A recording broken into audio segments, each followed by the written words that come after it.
Alrighty then. So I'm gonna do a little chat, or sorry, just gonna do listen to ego deprogramming meditation with John Lilly, John C. Lilly.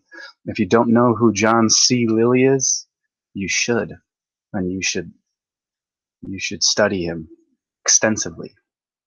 He's one of the godfathers, the forefathers of psychedelic research. He invented the self-deprecation, or the isolation chamber, isolation tank. He invented it, John C. Lilly. And like I said, one of the godfathers, the forefathers of psychedelic pioneer. Look up John C. Lilly. And obviously you know who Alan Watts is, and if you don't know who Alan Watts is, shame on you. But yeah, I'm going to listen to this John C. Lilly talking about the ego and how to deprogram it and spot it in action, to catch it red-handed, so then you can dissolve your own ego, which will obviously make you into more of yourself. So yes, please like and share. Check out the description box. Do all that. I'm going to take a couple of how y'all doing? Take a couple of these. Good old cannabis deprogramming.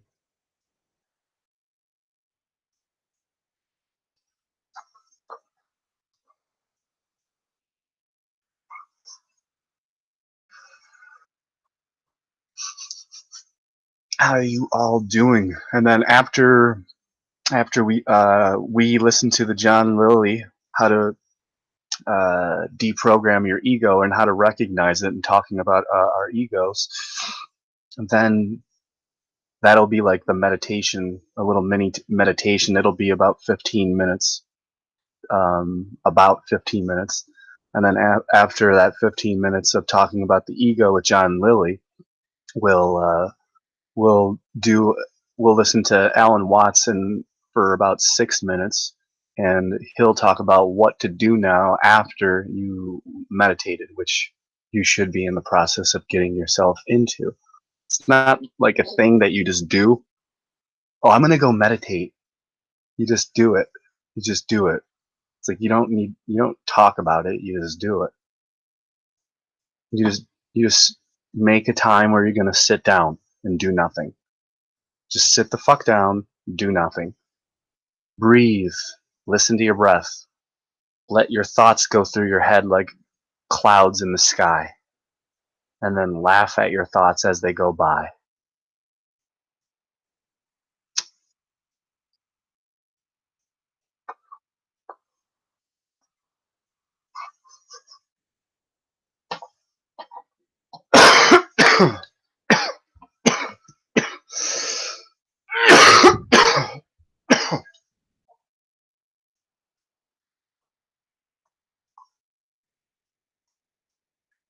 Sometimes you gotta give zero hoots. Like and share. Alright, here we go. Actually, I'll check out the comment section first. Yo, what's up, Daniel Smith? And other Daniel. What's up, guys? Appreciate we got 3 Dans here, and now here we go. And let me know if you can hear John Lilly. I know it's going to be a little bit harder to hear him because the audio quality isn't as good as it should be, but you should be able to hear him. Just let me know. Let's start out with a very simple statement, which I'll keep repeating until you get rather bored with it, but you'll remember it and carry it away with you. Satori is a natural, simple, easy, obvious, and continuous state. Anything that brings you out of Satori. He's talking about Satori, how that's the Buddhist state of being. And it's like that's the natural state of man. Is the natural state of man is to be in Satori, which is basically enlightened bliss 24/7. And anything that brings you out of Satori is an ego program. So this is what he's going to be talking about. I know it's hard to hear, but let me know if you can hear him. You get rather bored with it, but you'll remember it and carry it away with you. Satori is a natural, simple, easy, obvious, and continuous state. Anything that brings you out of Satori, we are going to call ego program. So did you hear that? He said Satori is an obvious and natural and easy state for man, and anything that brings you out of Satori is called the ego program. So did you all hear that? I know there's not many of you, but did you hear it? Yeah, we've got about 10 people watching. About okay. It's clear. I hear it perfectly. All right, thank you, Purple Mind. Appreciate that, dude.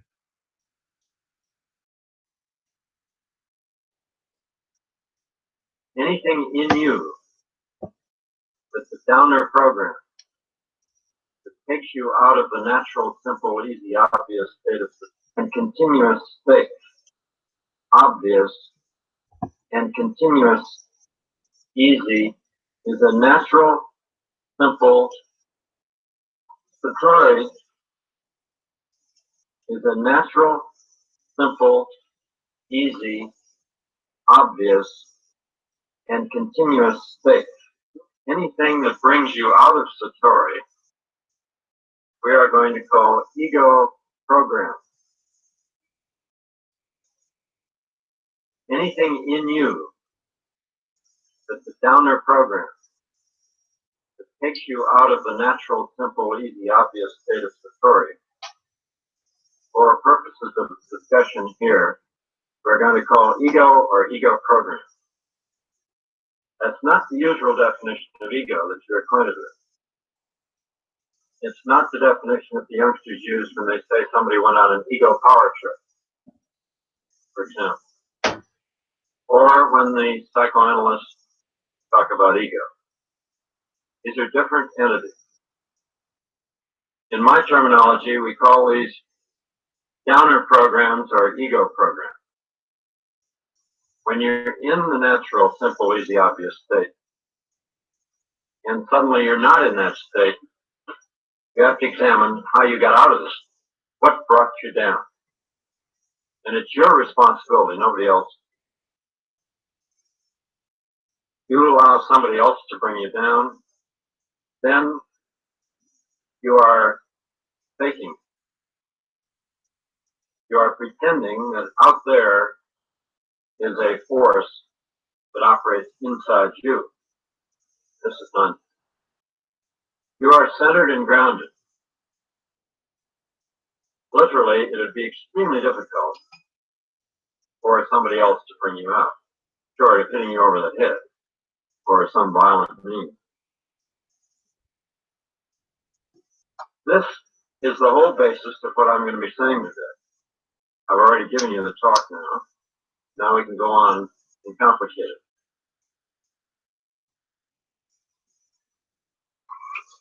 Now, what do I mean by grounding and centering? I mean the same thing that we mean at Esalen or at any of the other growth centers. When we say that you are in your body, you are of your body, and your body is on the planet accomplishing some sort of a job or mission. Now, you can feel this in the here and now, the instantaneous grounding and centering, by proper exercise and getting a consciousness of your whole body. Before one can successfully do a spiritual trip without tumbling in outer space and getting dizzy, one has to do the grounding and centering. You're going to move out from this planet. Be sure you're well trained on how to keep a part of you going here while you go somewhere else. And that part of you, obviously, is your physical body.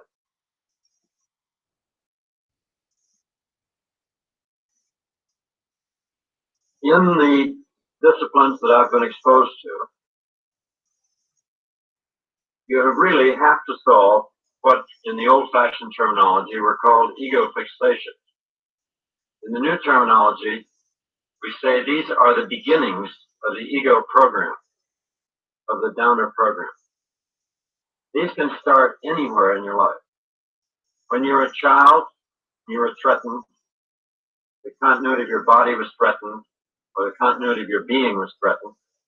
You may have made certain decisions suddenly, instantaneously, in order to survive. What you, the child's mind and brain, conceived of as the necessity for survival. As adults, you can go back and look at those instances, those fixation points, and correct them. It's well known from psychoanalytic work, and it's well known also in the esoteric school. Part of the discipline is finding these points at which your ego was created, the ego in the sense of the downers. So you can have a group, say, that does ego reduction on one another. But ego reduction in this sense is not knocking you down at all. It's finding out where your sensitivities lie and allowing you to get rid of them.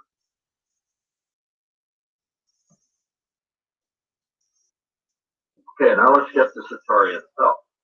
What do I mean by this term? Well, in the school in Chile, where I spent 7 months working with a group of about 53 Americans, Satori is given various levels, times, various levels. And the Gurdjieffian vibration level numbers are used to designate these levels. This is an arbitrary scale going by factors of 2. And it's an inverse scale. The highest Satori has the smallest number. The lowest Satori has the highest number. So if you wish to think of it this way, these vibration levels are wavelengths of sound with 2.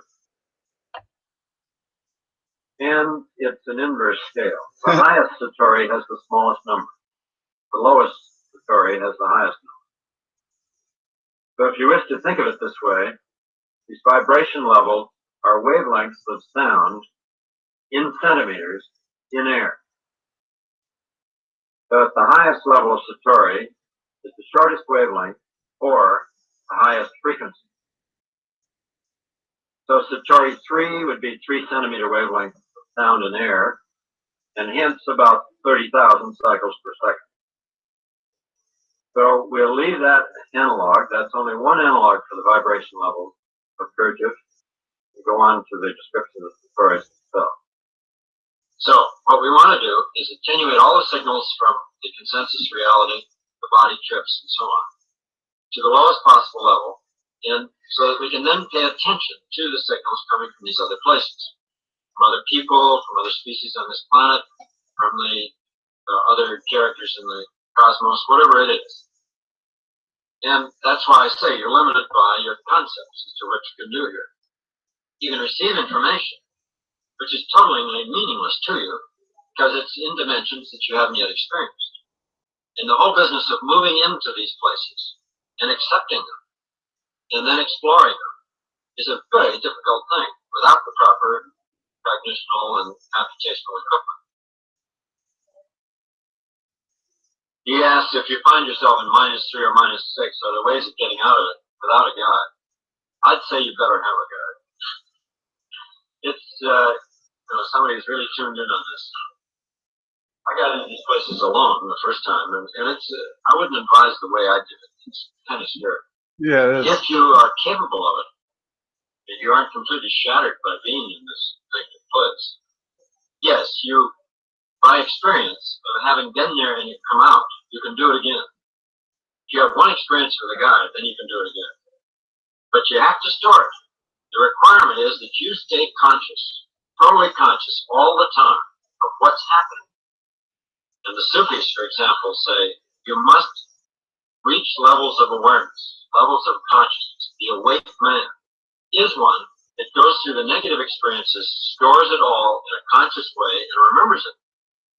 If you don't do that, if you pop out at any point and go unconscious and can't remember, Fuck. you can't do this. Shit. Well, if you're a trampoline type personality, yes. You have to have the agony and the ecstasy. But once you can move through that, that's a transition phase. You can then move into a place where you can stay neutral and go up only. Now, by happenstance, you may be force making, but at least it's not an ego program that's bringing you down from within. There may be a disaster in which a brick falls off a building and knocks you out or something. You wake up in the hospital. The dark night of the soul. Ooh. I don't know whether it's necessary or not. Some of the modern kids don't seem to have it. But my generation, it's very common. She asked that I comment on the chakras and Kundalini. There was a historical note at the beginning of that. The chakras and Kundalini are fine if you know what you're doing. But, for instance, read Kundalini by Gopi Krishna, and you'll find that there are kind of negative difficulties you can get into with this technique. And he illustrates them very well in his book. It's a first-hand account of what happened to him.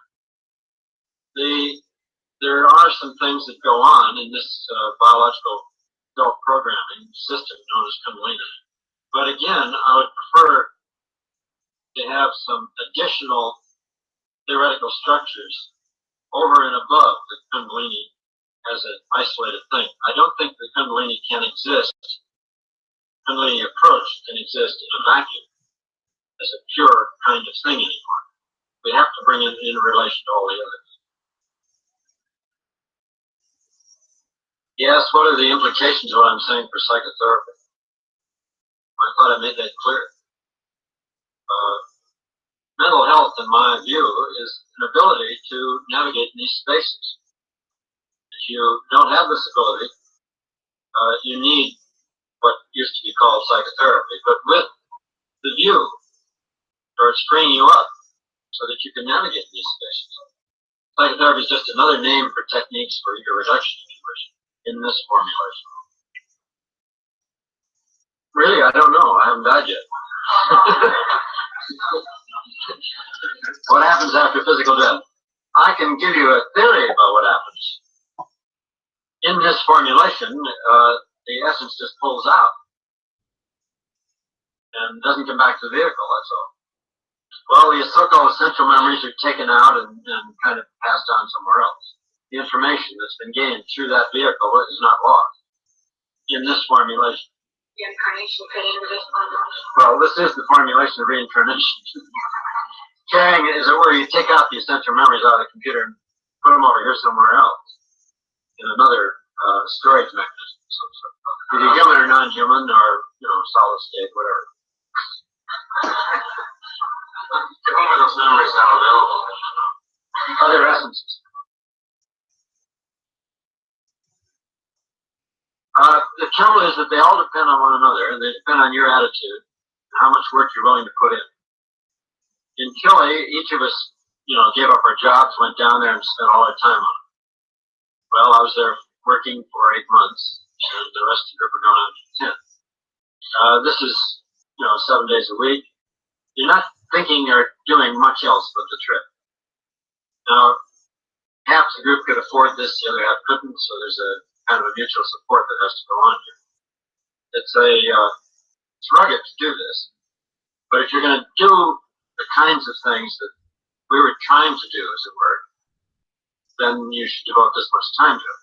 Now, if you have a job and you have to stay nailed down to a job, so you have less time to devote to it, the same kinds of activities will probably pay off in the end. It depends on where you are, how strong the ego programs are, so on.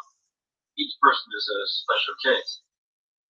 As I said at one point in Chile to somebody that asked, we're all in a big room, there are 1,000 doors out of it. All you have to do is be able to open one of those doors. From that point on, you're in. You're in these spaces you can navigate. So Oscar was showing us 1,000 different ways of doing it. Number 501 would work for me, but not for the next guy. So it is a very complicated at present. We do not know direct pathways. So there's this sort of a shotgun attempt. Try everything. Well, it still works. You know, he throws out methods that don't work. He has still 1,000 methods.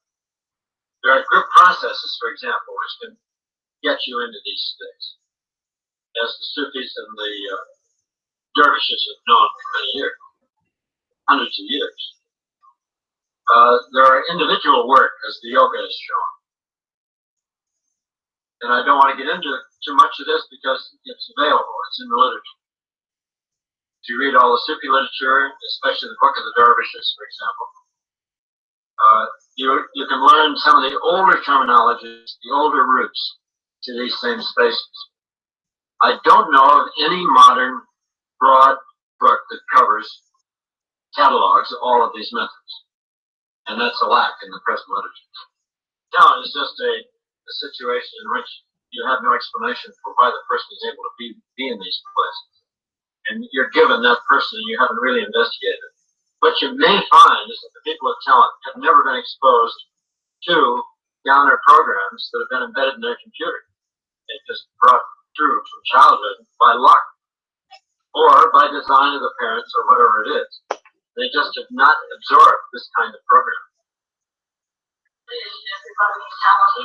Well, theoretically, everybody has the potential. And if you can dig away at these programs and get rid of them, sure.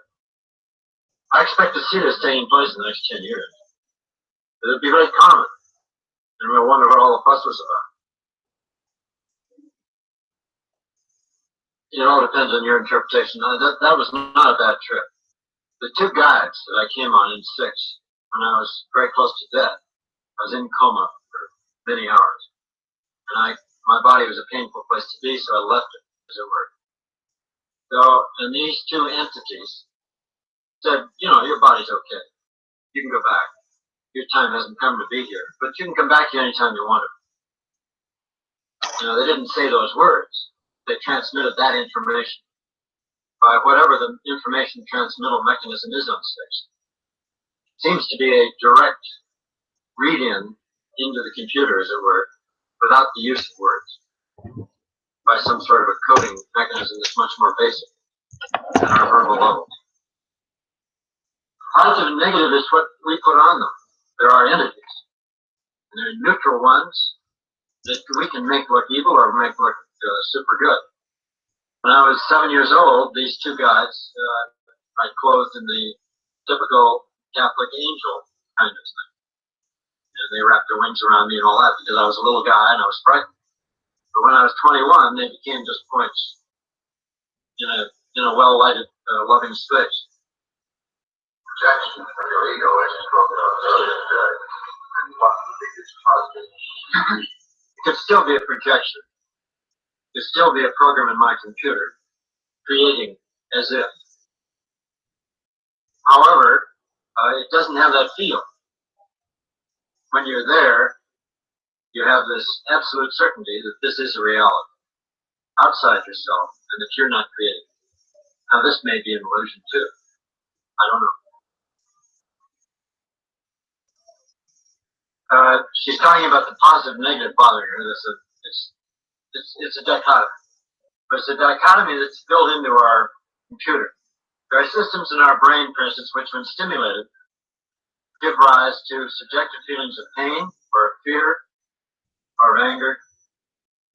And the direct experience of that is something you want to avoid. So therefore, we label it negative. There are other systems in the brain which, when stimulated, make you feel pleasure over the whole body, or pleasure in regard to the psychic apparatus, whatever, or sexual pleasure, or more specific kinds of pleasure. And those we label positive because you want more of them.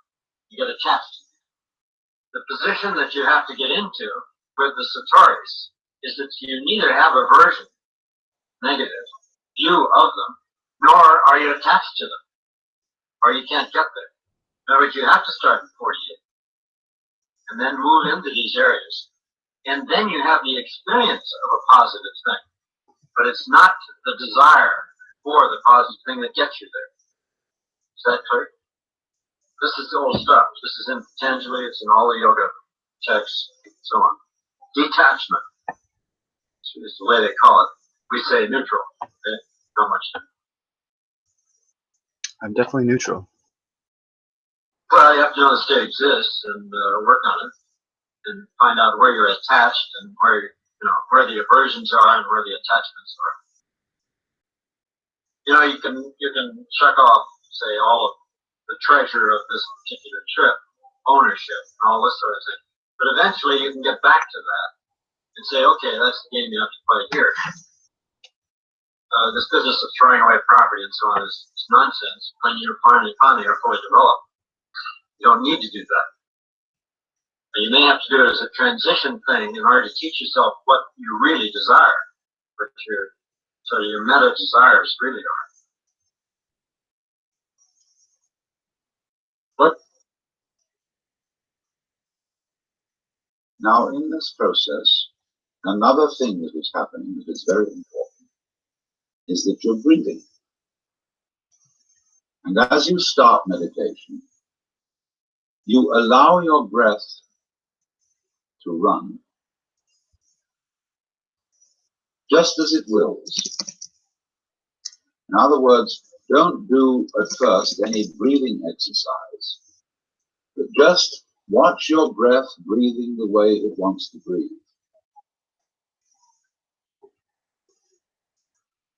And notice a curious thing about this. You say in the ordinary way, I breathe, because you feel that breathing is something that you are doing voluntarily, just in the same way as you might be walking or talking. But you will also notice that when you are not thinking about breathing, your breathing goes on just the same. So the curious thing about breath is that it can be looked at both as a voluntary and an involuntary action. You can feel on the one hand, I am doing it, and on the other hand, it is happening. And that is why breathing is a most important part of meditation, because it is going to show you, as you become aware of your breath, that the hard and fast division that we make between what we do on the one hand and what happens to us on the other is arbitrary. So that as you watch your breathing, you will become aware that both the voluntary and the involuntary aspects of your experience are all one happening. Now that may at first seem a little scary, because you may think, well, am I just the puppet of a happening, the mere passive witness of something that's going on completely beyond my control? Or on the other hand, am I really doing everything that's going on? Well, if I were, I should be God. And that would be very embarrassing, because I would be in charge of everything. That would be a terribly responsible position. The truth of the matter, as you will see it, is that both things are true.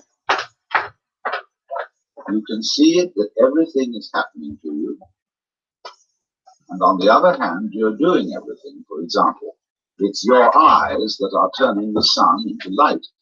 It's the nerve ends in your skin that are turning electric vibrations in the air into heat and temperature.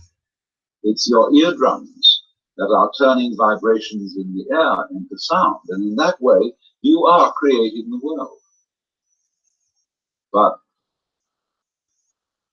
when we're not talking about it, when we're not philosophizing about it, then there is just this happening, this, and we won't give it a name. Now then, when you breathe for a while, just letting it happen,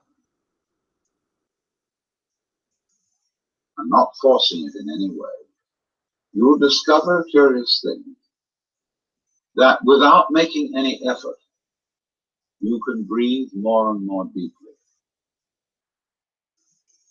In other words, supposing you simply are breathing out And breathing out is important because it's the breath of relaxation.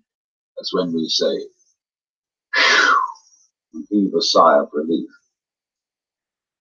So when you are breathing out, you get the sensation that your breath is falling out.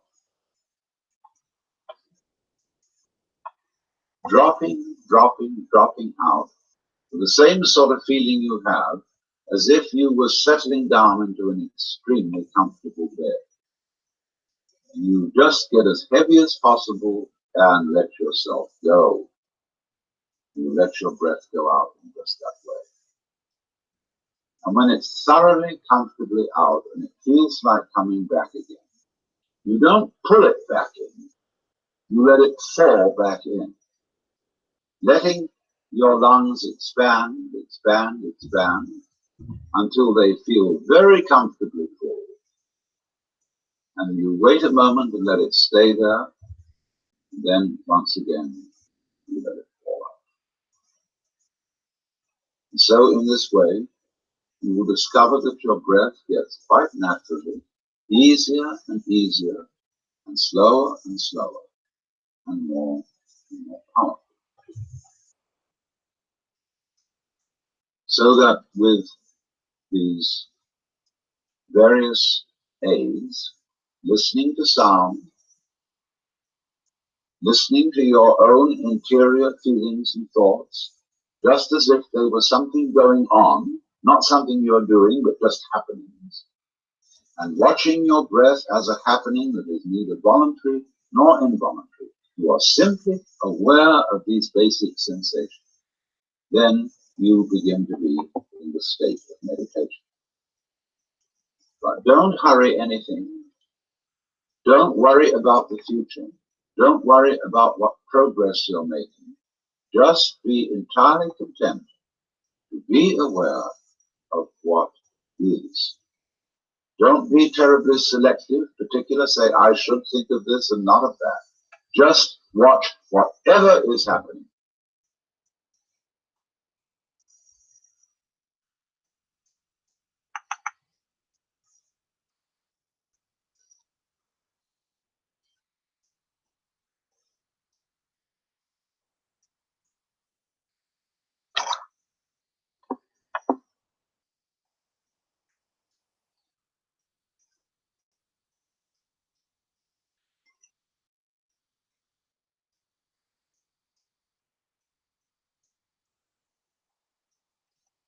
And that inversion, turning upside down of the sense of identity, of the state of consciousness which the average person has, is the objective of Buddhistic disciplines.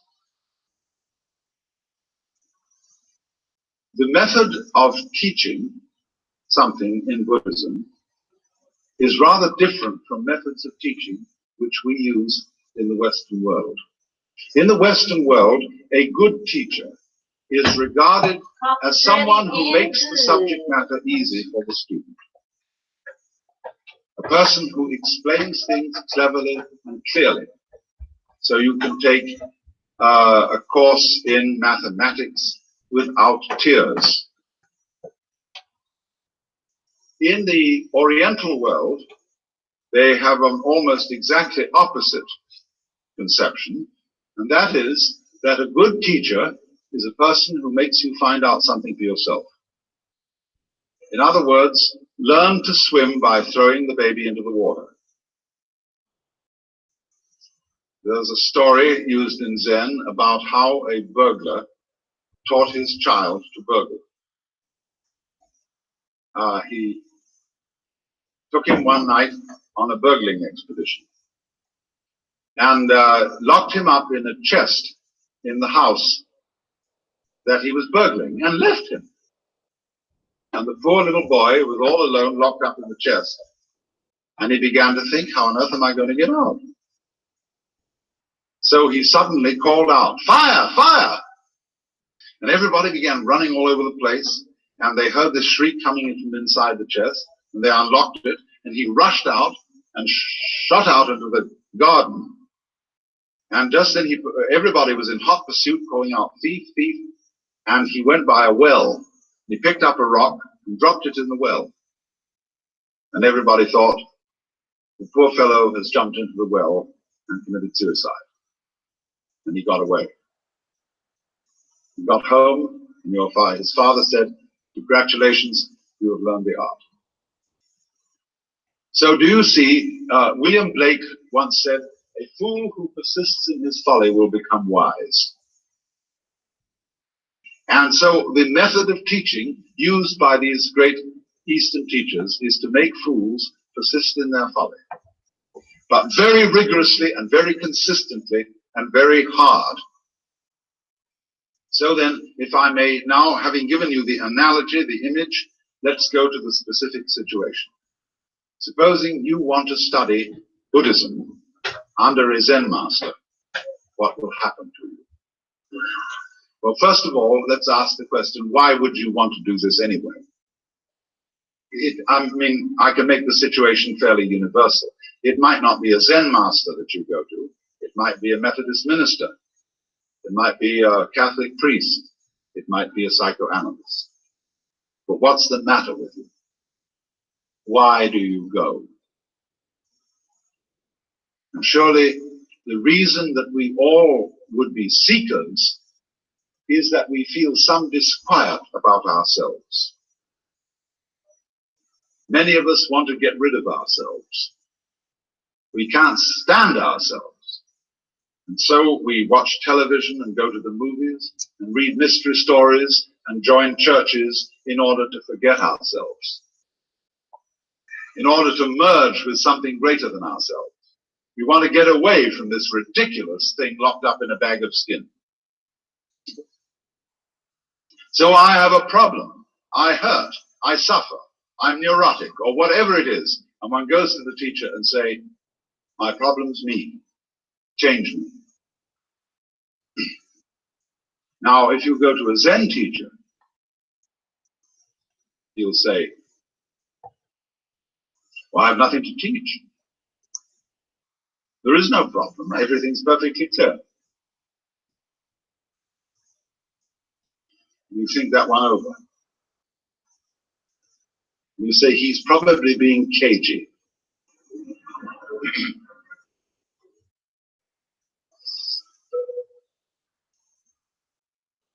He's testing me out to see if I really want to be his student. So I know, according to everybody else who's been through this, that in order to get this man to take me on, I must persist.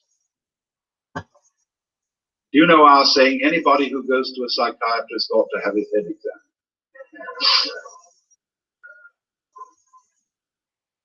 That's there's a double take in that saying, you see.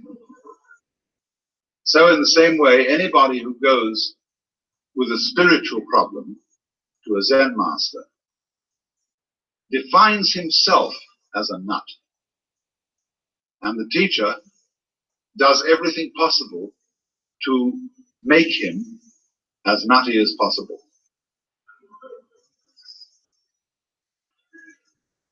But the teacher says, quite honestly, I haven't anything to tell you. I don't teach anything. I have no doctrine. As I said to you in the beginning of this talk, I have nothing whatsoever to sell you. So the student thinks, my, this is very deep, because this nothing that he's talking about, this nothing that he teaches, is what they call in Buddhism shunyata. Shunyata. Shunyata is the Sanskrit for nothingness. Shunyata. And it's supposed to be the ultimate reality. But as you know, if you know anything about these doctrines, this doesn't mean real nothingness, not kind of just nothing there at all, not just blank, but it means no things. It's the transcendental reality behind all separate and individual things, and that's something very deep and profound. So he knows that when the teacher said, I have nothing to teach, he meant this very esoteric no thing. I have nothing to teach. Well, you might also say then, if you have nothing to teach, what are all these students doing around here? I don't know. And the teacher says, they are not doing anything. They're just they're just a lot of stupid people who live here. And he knows again, you see, the stupid doesn't mean just straight stupid, but the higher stupidity of being people who are humble and don't have intellectual pride. So, finally, the student, having gone out of his way to define himself as a damn fool, in need of help, he's absolutely worked himself into this situation. He's defined himself as a nut. And then the teacher accepts him. And the teacher says, now, I'm going to ask you a question. I want to know who you are before your father and mother conceived you. That is to say, you've come to me with a problem, and you've said, I have a problem. I want to get one up on this universe. Now, who is it that wants to get one up? I mean, who are you? Who is this thing called your ego, your soul, your I, your identity, for whom your parents provided a body? Show me that. And he says, Father, I'm from Missouri, and I don't want any words, I want to be shown. So the student may open his mouth to make an answer, but the teacher says, not yet. You're not ready. And he takes him back and introduces him to the chief student, all those so-called Zen monks who live together. And the chief student says, now what we do here is so and so, we have this discipline, but the main part of the discipline is meditation. And we all sit cross-legged in a row, and we do that. And you sit cross-legged, and you learn how to breathe and be still. In other words, to do nothing. But you mustn't go to sleep, and you mustn't get into a trance. You have to stay wide awake, not thinking anything, but perfectly doing nothing. And there's a monk walking down all the time with a flat stick, rather long, about so long. And if you go to sleep, or if you get into a trance, or if you get dreamy, he hits you on the back, so that you'll stay quite clear and wide awake, but still doing nothing. And the idea is that out of this doing nothing, you will be able to tell the teacher who you really are. In other words, the question, who are you before your father and mother conceived you, is a request for an act of perfect sincerity and spontaneity. As if I were to say to you, look, will you be absolutely genuine with me? No deception, please. I want you to do something that expresses you without the slightest deception. No more role acting, no more playing games with me. I want to see you. Now imagine. Could you really be that honest with somebody else? Especially a spiritual teacher. You know he looks right through you. He sees all your secret thoughts. He knows the very second when you've been a little bit phony. And that bugs you. Just like the psychiatrist. You're sitting in there discussing your problems with him and you start picking your nose. And the psychiatrist suddenly says to you, is your finger comfortable there? You like that?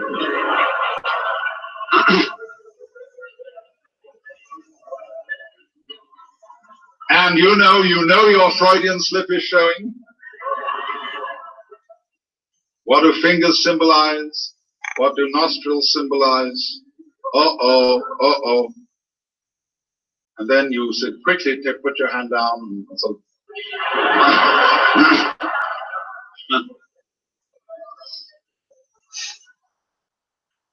and you say, oh no, it's nothing, it's nothing, I was just picking my nose.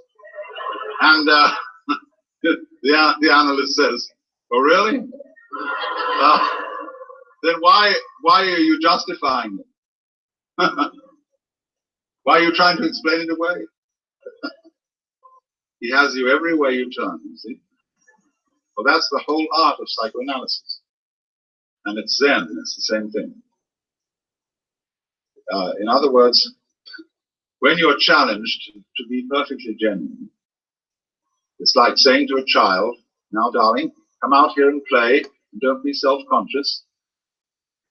Or it's like I would say to you, now look, if you come here tonight at exactly midnight and put your hands on this stage, you can wish and have granted any wish you want to, provided you don't think of a green elephant.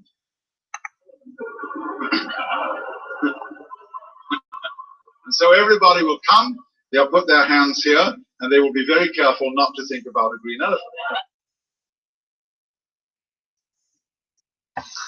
All right. How's everyone doing? We'll do one more. Stop measuring your relationships with your other relationships. Stop comparing. I realize that every professional group has a special concern when they attend such a seminar as this with the practical application to their specific jobs of the ideas that are being discussed. And the question has been put to me very concretely that if I'm discussing the human game and promulgating some sort of philosophy of life as play, how will you get this across to your clients, your students, your patients, etc., however you name them? And I want to assure you that this is the one subject on earth that you should not be concerned with. Now, I very often talk to all sorts of groups, and in these groups there are invariably parents, and they hear about this sort of point of view, and they want to know how to apply it to their children, as if children were certain things that you apply something to. Children are very canny. The moment you start applying a method to them, they're aware that something's afoot. And the only way to do anything at all with children is to be natural, to be you. But there's no way of doing that, because the moment you know you're being natural, you're not. If you, however, are a person fascinated with something, deeply interested in anything at all, it doesn't matter what the devil it is. A child is intrigued, catches the infection of it from you by osmosis. And so in exactly the same way, if you are deeply absorbed in life, you can commit psychotherapy without any technique at all. Only there are rituals which bring you into contact with people. You know, they have to make an appointment and they have a problem and they want to discuss it with you. And so that has to be tolerated. But beyond that, what they really want to meet is a person whose own life is really satisfactory to him or her, rather than a person who is a professional in setting other people's lives right. There's no way of doing that. And so the thing that I want to talk to you very seriously about, or very sincerely,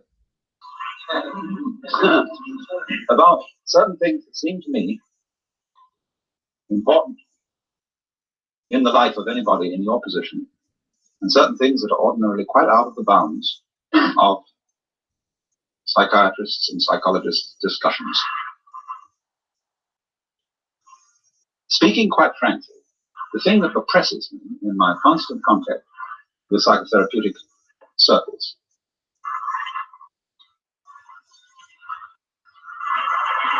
is the amazing superficiality of it all. You know, let's be psychologists, and let's not venture any deeper than that. Let's be quite clear that we are working with something empirical, something matter of fact, and let's not get anything really spooky mixed up with this. Because after all, we are, as I explained earlier, we are still under the influence of the 19th century mythology of the world. And this has become a tremendously important thing for all those branches of the academic profession that want to be scientific and aren't. Now, science is a discipline possible only in very, very special situations. The nature of science is the accurate description, first of all. And accurate description is possible only when the subject matter to be described is very carefully limited and restricted. In other words, in situations where all the important factors are measurable. And in order, say, to have a test tube containing certain chemicals, which need to be measured with extreme accuracy, you've got to isolate this test tube from the external world. If the mixture is in any way unstable, a passing truck might damage things, a subtle alteration of temperature, when the sun comes out, might upset something. And so more and more you have to isolate your specimen in an influence-proofed room. And that's a very expensive and a very difficult thing to construct. But once you've done it, when you've got all the variables in the situation are known and measurable, you can have some approximation to a truly scientific experiment. To pretend to be able to do this in human relations is absurd. Your variables are infinite. You have no real idea what they are. But that is not to say, in any sense whatsoever, that therapy cannot be performed. And that you, as psychologists consulting schools, cannot do your jobs. I only ask you, don't sail under false pretenses. Don't assume the mask of science. Don't aspire to the status of being scientists in the sense that a physicist or a chemist or a mathematician can be scientists, with their rigorous precision and their elimination of variables. You, if you are successful, must be artists. And an artist is a person who performs certain things skillfully, but doesn't really know how he does it. You learn art by methods that you don't know how you learn. You can't describe, because your brain is capable of absorbing all kinds of information that is much too subtle to be translated into words. You see, let's take, we're doing an enormous, in the academic world today, we're doing an enormous number of studies on creativity.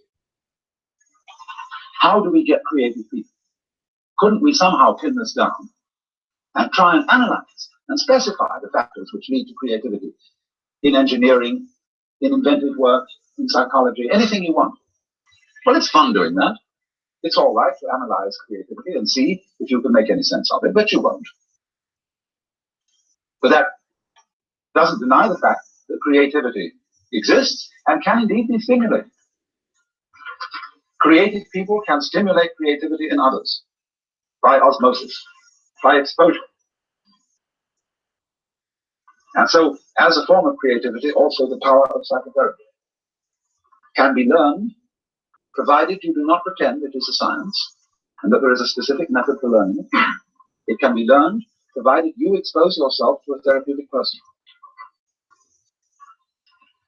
You don't know, do you, how you digest vitamins? You don't, when you take these pills, have to know the precise steps by which they're turned into your light energies. Your body knows how to do it. But that's not a process analyzable into words and figures.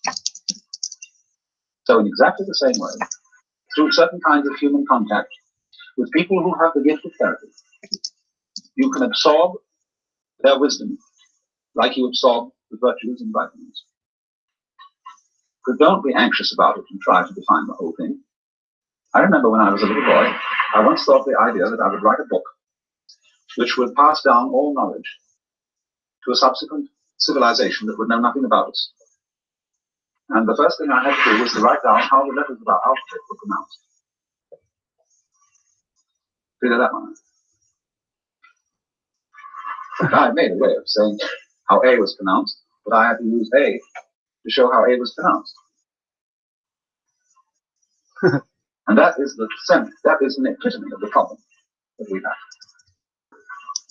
You can't say in words how words are used. And so, you know a game called Dish? What you do is everybody has a standard college dictionary, Webster's College Dictionary. You sit around the table, and then there's a hat, and somebody pulls out a word. And everybody looks the word up. Then they write down on a pad the key words and the definition of that word. And then they start looking them up. And the first person who gets back to the original word calls out Vish, short for vicious circle. And he wins the round.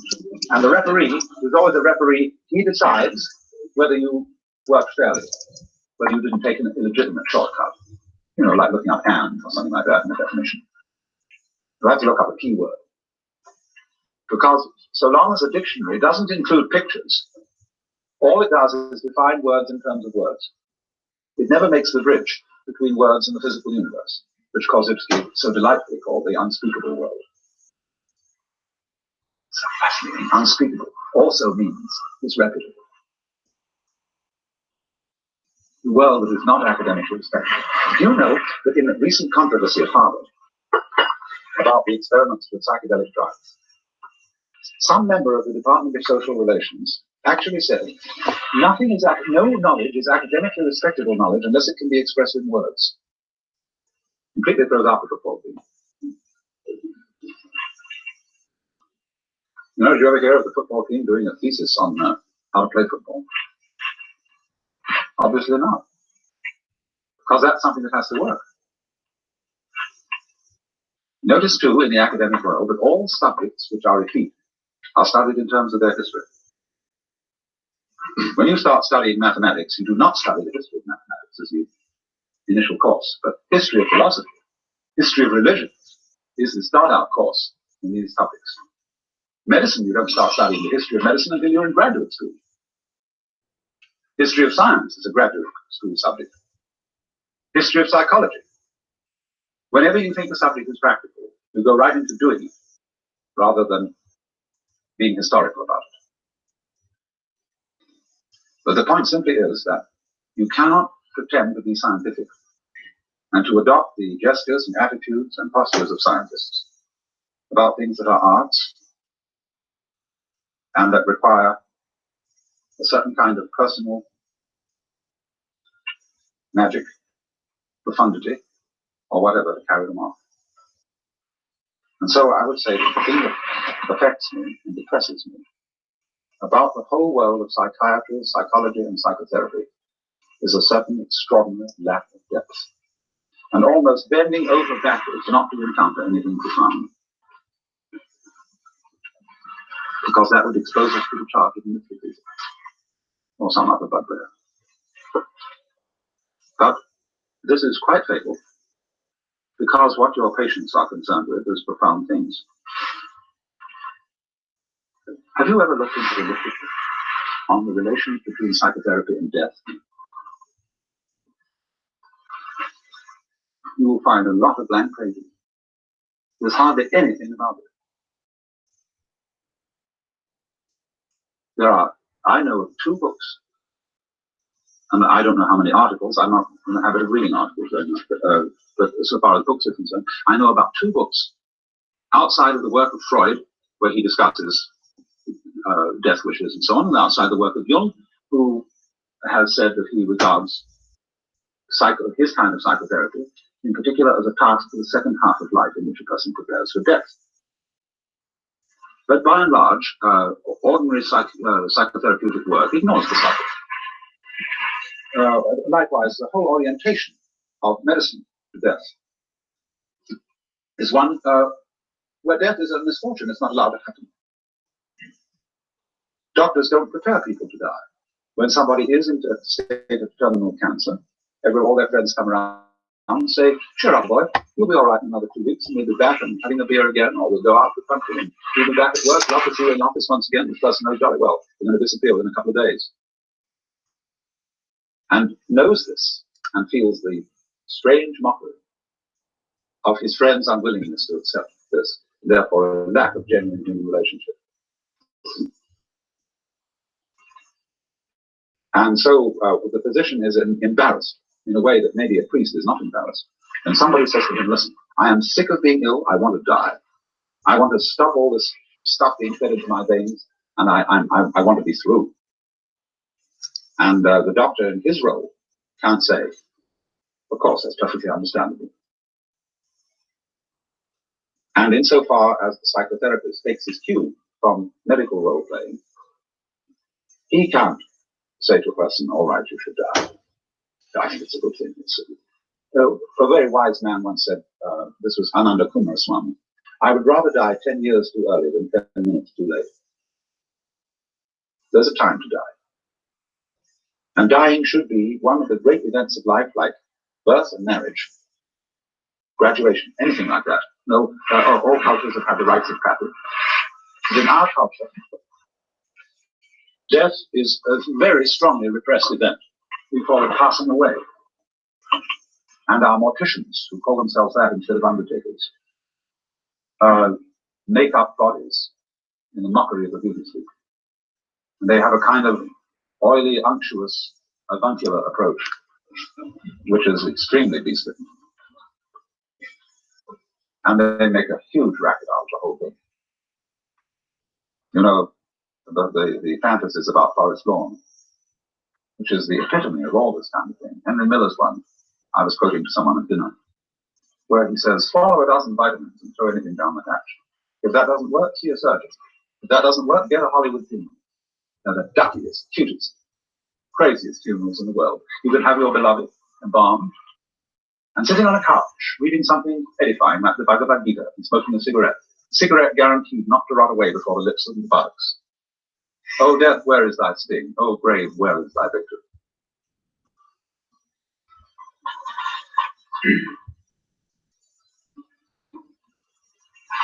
And this, you see, because the healing professions today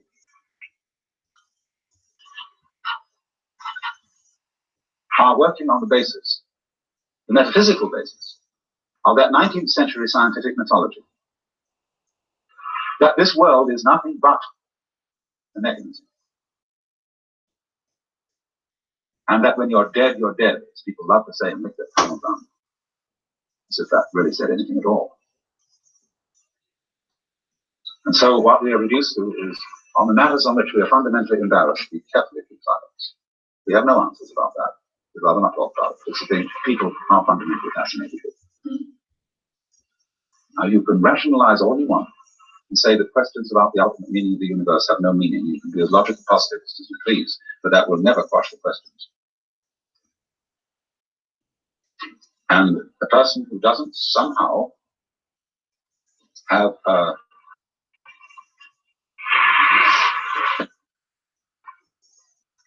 sense of relationship with whatever it is that's eternal.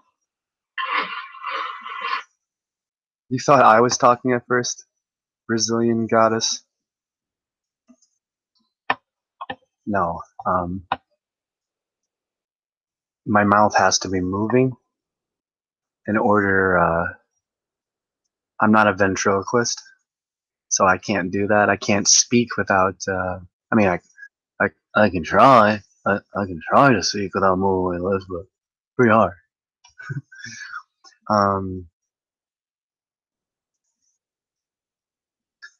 Yeah, don't ever question my intelligence. No, I'm just kidding. Will rattle rather than speak.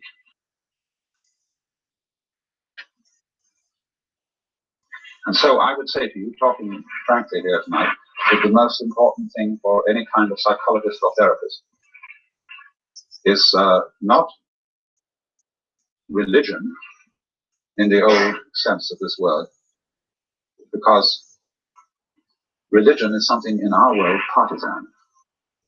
Are you a Catholic or a Baptist, a Methodist or an Episcopalian? You deal there, you see, in those, in our sectarian religion, with things that are beliefs, and therefore not knowledge. These are expressions of opinions and hopes, but they're not. These religions have no power, because they have no knowledge, they have no experience. In fact, they hate experience. If you try and discuss, as I did, when I was a minister in the Anglican Church, problems of mystical experience. Most clergy will say you're a nut. Because they will say, that's all subjective. And what matters is, do you adhere to a certain standard of traditional doctrine or behavior? That's objective. That's something we have out there. See? When it comes to experience, actually, knowing something in your bones, they're scared out. No, I haven't. Yeah. And I said this afternoon, the same thing is true in psychiatry. The psychiatrist is terrified to experience something outside the banality or the and that's hilarious. I have my screen on the chat. I just see your owl shirt. Yeah, no. Alan Watts is one of my all-time favorites. He definitely kick-started me. He really helped. Alan Watts is one of the first dudes. Carlos Castaneda and Don Juan Mantis. Darren Brown. J.D. Krishnamurti. Bashar. Eckhart Tolle.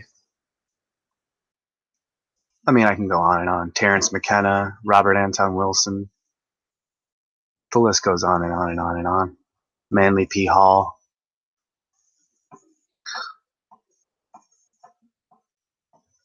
What's up, OJ? As I said, he clings to that with a peculiar passion. You know, I remember once I was undergoing an LSD experience, and the psychiatrist in attendance, he wasn't a bad fellow at all. He was a very imaginative man. He said, what are 5 and 7? What are 9 and 3? No, could I still negotiate these mathematical trivialities? And these are tests of sanity.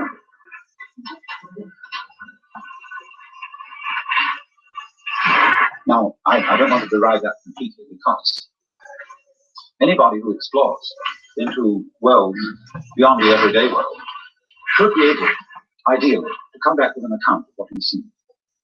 I believe very much in being a bridge between worlds and being able to put into intelligible and rational language things that come from experiences beyond the intelligible and rational. That's the task of a poet. A poet is supposed to be the person who says what can't be said. At least he's always approximating. In a way, nothing can be described. Except for those who already know what it is. You know what I mean by water because you've tasted water and seen it. If you had never seen water, you wouldn't know what I meant by the word. On the other hand, what will I do with a person who is congenitally blind? He's never seen light and doesn't know what color it is. I'm going to make a hell of an attempt to describe it. I'm going to exercise all my wits and say, look, there is something like what you experience as different degrees of temperature. You know what hot is? You know there are many degrees from hot to cold.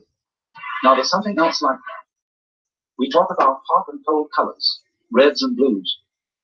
There are different ends of the spectrum, which is like you experience between hot and cold, or between rough and smooth. But this thing also is like what you hear in sound. You hear high and low notes, and you can see a whole range of different tones between them. Now there's something else in which these things happen,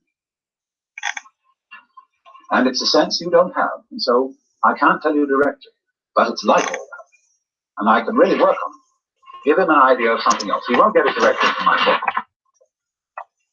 He will, through the conviction with which I'm speaking, and through the care with which I'm trying to outline, know that there is another dimension beyond his imagination. And so in just the same way, there are dimensions beyond the imagination that our ordinary academic education gives us. It would be all right if we were as definitively excluded from them as people who are congenitally blind are excluded from color and light. Don't give a hoop about these whack-ass trouts, son. Y'all think he can spit, but y'all straight trash, son. Y'all can't put up numbers like me, son. Y'all bunch of whack ass bitches, son. Straight up, son. 3 Pac shits all over y'all, son. Yeah, son. 10 racks. Shit, mama, just give me dumb, son. Straight up, son. On the wrist, my man. I'm back through the big, son.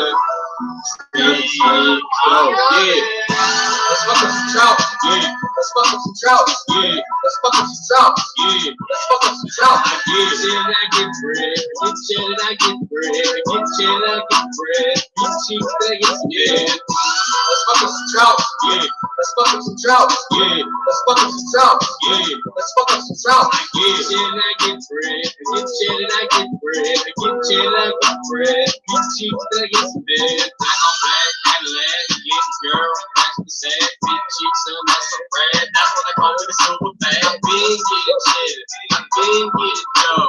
Nigga, when I'm sick, son, I'm getting cash flow. Yeah, son, that's why they get upset when they see the rich white man getting off his chest. Rap money, son, ain't nothing better. Out hustle y'all, son, now I'm getting shit. Let's fuck up some trout, yeah. Let's fuck up some trout, yeah. Let's fuck up some trout, yeah. Let's fuck up some trout, yeah. Get chill, I get bread. Get chill, I get bread. Get chill, I get bread. Get cheap, I get yeah. Let's fuck up some trout, yeah. Let's fuck up some trout, yeah. Let's fuck up some trout, yeah. Let's fuck up some trout, yeah. Get chill, I get bread. Get chill, I get bread. Get chill, I get bread. Get cheap, I get bed.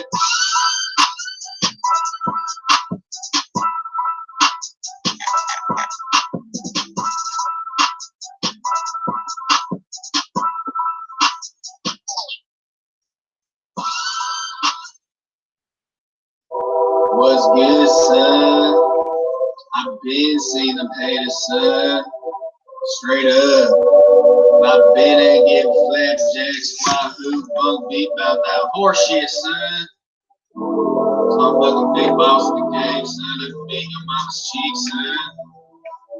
I ain't give a fuck about that whack ass shit, son. Straight up.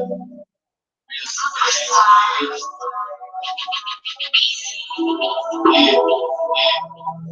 Ain't shit, ain't shit, ain't shit, yeah. See you talking shit, ain't shit, yeah, yeah, yeah. Ain't shit they can do.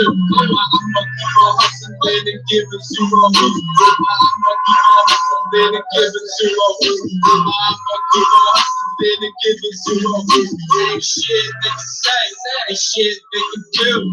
I'ma keep on hustling and giving zero. I'ma keep on hustling and giving zero. I'ma keep on hustling and giving zero. See a lot of haters talking that shit, but I don't give a hoot. Say I get what I see. I came up from the bottom, I did it on my own. I did it not straight, from straight from the dome. Fucking up the things that I asked them. Real ass niggas, son, don't gotta shake this. Got the niggas bugging, best believe I'm the man. I got my third eye open, something I get in the end. Truth about it in the state, getting all that cheese. You know I get that shit that I get a good deep. Don't even gotta say things, I get it through the edge. It is up there, great shit they can say, and shit they can do. I'ma keep on hustling and giving zero. I'ma keep on hustling and giving zero. I'ma keep on hustling and giving zero. Ain't shit they can say, ain't shit they can do. I'ma keep on hustling and giving zero. I'ma keep on hustling and giving zero. I'ma keep on hustling and giving zero. See the finish line, son. I'm gon' get it. Especially, son. We Pac with it. Real ass nigga big came up. Never give a fuck a who, and I never did love, son. I grind hard, son, like every day. Hometown hero, son, rockin' back. Hustling every day, gotta keep my bread. Can't forget the cheddar, you heard what I said. I've been seeing them hate from the jump. And my boy rich, hoping I'm a slum. Rich ass nigga, boy, I'm a mom. Time to call me the wine with mom. And you know I'm going in.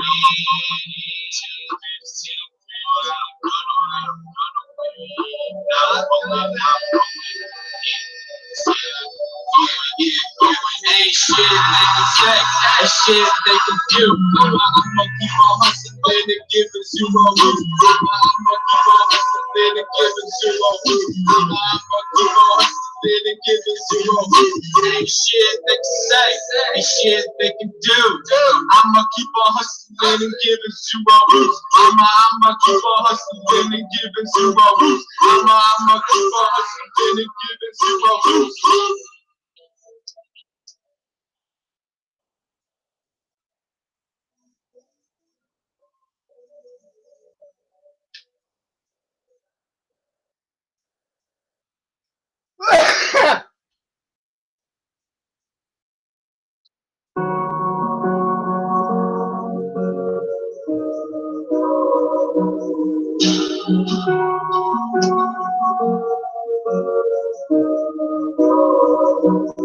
Yeah, come fly with me, come fly with me.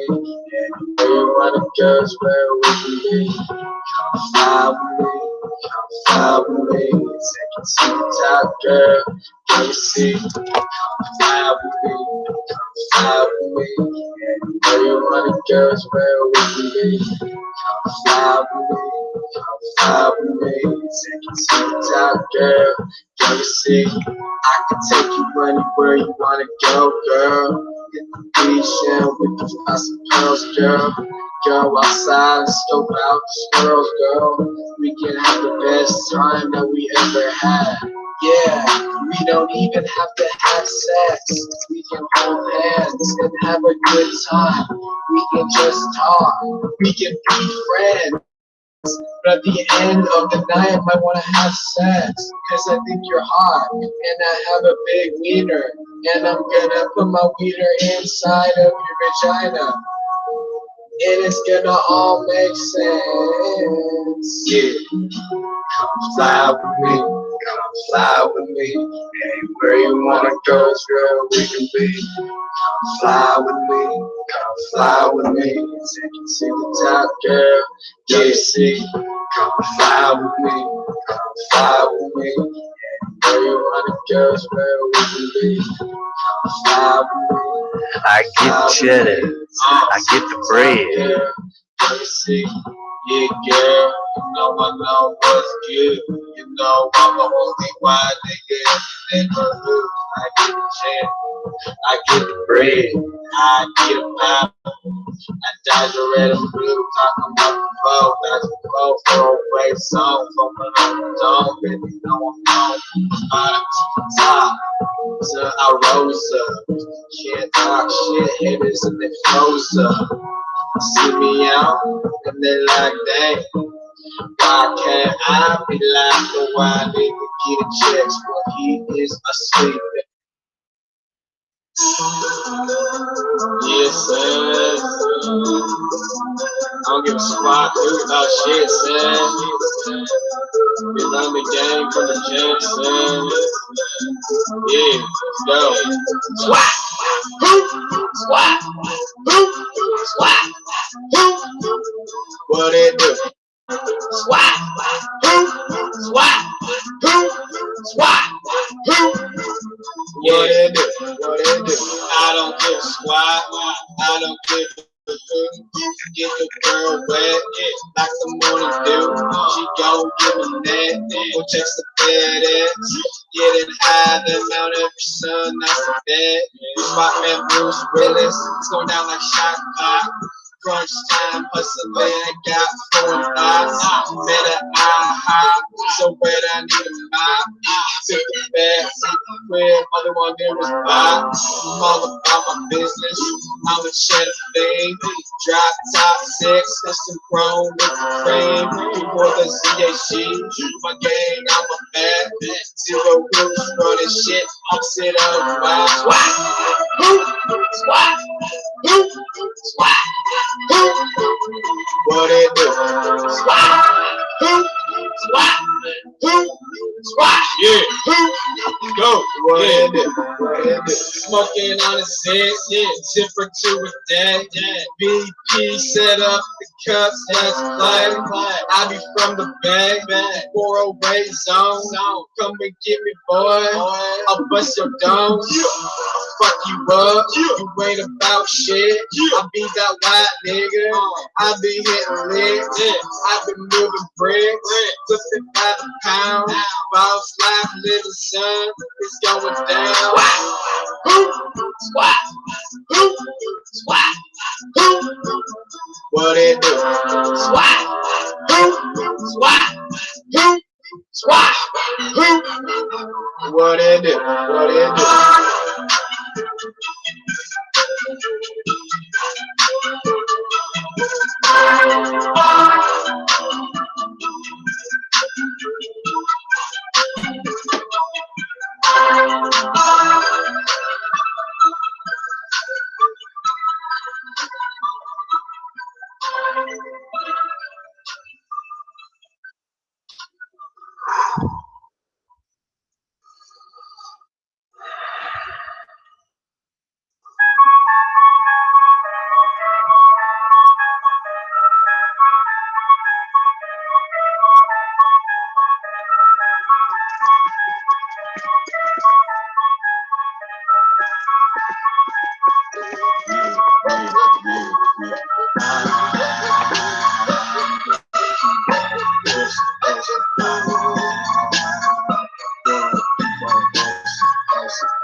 Gotta do those squats, son.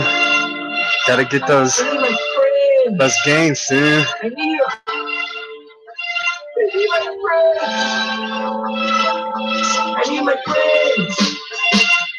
I need my friends. I need my friends. My friends are great when I'm in their fine. You got my front and my behind. They're always cool. They're always kind. They let me grow. They let me shine. They teach me stuff. They give advice. They're never mean. They're always nice. They come hang out when I'm alone. Bring DVDs. Watch home alone. I throw them in my yo. Are you thinking what I think? That we could be running the game? This international game. Come and be part of the team. Gathering up all the teams. Focusing on the beat. It's Frank Jackson. What's the fuck is right next to you doing on this track? I got my instrumental YouTube common slack. I got the rhythm and blues inside my heart and mind. So friendship is magic and friendship is gold. Damn it, fuck the haters, let it go. Frozen. I said it gives the path that I have chosen. Can't go it alone, let me slide into your friend zone. No. JK, my friends go all the way. My purchase and my mixtape out in stores today. We can all figure it out, my back down. Dear friend, I want to say thank you for the handout. Or it's a handoff, I don't got a job. No mom can't get me to get my internet's not. I don't think y'all paper when it's trap on street. My friends are on me, I don't think that's me. Rolling blunts every day, my rhythm's so fresh, gotta call it chainwave. I digress, I am nothing without my friends or my family. Only you can make my dreams become reality. I want for all beings everywhere to be good friends. I want us all to care about each other until the end. I don't like it when my fellow beings suffer. If you fall down, I want to be a doctor. I want to cushion your fall and I'll get back up. I want to pour some cold water into your cup. I want to offer you nutritious plant foods to eat. And if it's cold, I want to help you find some peace. I'm gonna get close to the other day. It goes like this: hurt people hurt people. So when people try to hurt me, I don't get mad, because maybe someone out there treats it back. My mission in life is to help others. I want us all to be kind to one another. If anyone listening wants to be friends with me, I gotta tell you that would make me very happy. Yeah, son, all right here about friendship, son. Gotta real that shit, son. Don't give a hoot about squat, son. I got a lot of friends. fans who are always on my back. Forget about the fakes, they wanna be where I'm at. In the rap game, got a bunch of try around the way. I stick with the homies with the grade. The ones who let me some shit about us and me. The ones who always believe in me. The ones who hate the mistakes that I made. I'm sticking with the homies that I passed. Fourth grade, yes sir, and I keep my simple time. So through my homies, I'm gonna be living right. Good night, and it's just beginning. Just believe me, I'm gonna be winning. I've had fake friends who would stab me in the back. That shit was whack, and now they regret that. Cause I'm a straight up legend in the booth. CHU began, son, I don't give a hoot. Here we go! Ladies and gentlemen, the moment y'all been waiting for.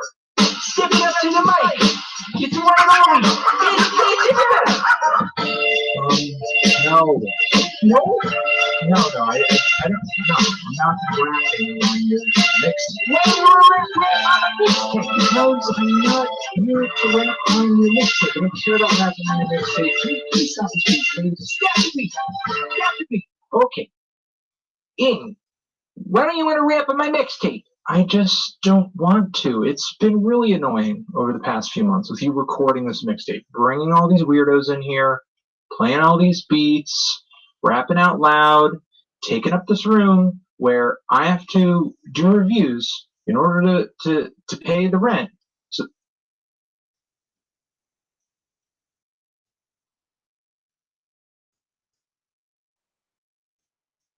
Okay. Alright, get the fuck out of here. Peace. Thanks for sticking along. Appreciate you guys. Thank you for sticking along. Later. Goodbye. Have a wonderful weekend. Talk to you soon.